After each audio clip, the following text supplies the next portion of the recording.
Shalom buat kita, jemaat yang terkasih dalam nama Tuhan Yesus Kristus. Marilah kita mendengarkan ayat harian hari ini, Senin tanggal 13 Juli 2026, yang tertulis dalam Yakobus 3 ayat 17. Demikian firman Tuhan. Tetapi hikmat yang dari atas adalah pertama-tama murni, selanjutnya pendamai, peramah, penurut, penuh belas kasihan, dan buah-buah yang baik, tidak memihak dan tidak munafik. Demikian firman Tuhan. Jemaat yang dikasihi Yesus Kristus, hikmat yang mengubah kehidupan. Inilah fokus dari ayat harian kita saat ini. Hikmat yang mengubah kehidupan. Pernahkah kita bertemu seseorang yang dia tidak memiliki gelar tinggi, tetapi setiap perkataan menenangkan hati, setiap tindakannya membawa damai? Sebaliknya, ada juga orang yang cerdas, tetapi kehadirannya justru menimbulkan pertengkaran, kesombongan, dan luka bagi orang lain. Hal ini mengajarkan bahwa kecerdasan dan hikmat bukanlah hal yang sama. Kecerdasan memenuhi pikiran, tetapi hikmat membentuk hati. Itulah yang ingin ditekankan Yakobus kepada jemaat Yahudi Kristen yang tersebar karena penganiayaan sebagai pengikut Kristus. Mereka menghadapi tekanan, perpecahan, dan konflik, sehingga Yakobus mengingatkan bahwa iman yang sejati harus tampak dalam karakter, bukan hanya dalam pengakuan.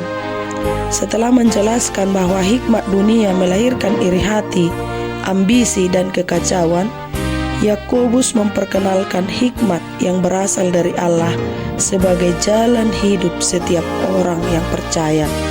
Jemaat yang terkasih, hikmat yang dari atas adalah pertama-tama murni. Mengapa Yakobus memulai dengan kemurnian? Karena hati yang murni adalah sumber dari seluruh kehidupan. Dari hati yang telah dibentuk Allah, lahirlah sikap pendamai, peramah, penurut, penuh belas kasihan, menghasilkan buah-buah yang baik, tidak memihak dan tidak munafik. Inilah ciri hikmat sejati.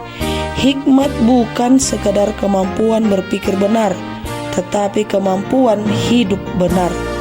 Orang yang berhikmat tidak sibuk membuktikan dirinya paling hebat, melainkan menghadirkan damai ketika terjadi pertengkaran, menunjukkan belas kasihan ketika orang lain membutuhkan pertolongan, berlaku adil tanpa pilih kasih, dan hidup dengan ketulusan tanpa kepura-puraan. Semakin seseorang dipenuhi hikmat dari atas, semakin nyata karakter Kristus terpancar melalui hidupnya. Jemaat yang terkasih, firman Tuhan hari ini mengajak kita untuk tidak hanya mengejar kecerdasan, tetapi terlebih dahulu memohon hikmat yang berasal dari atas atau dari Allah.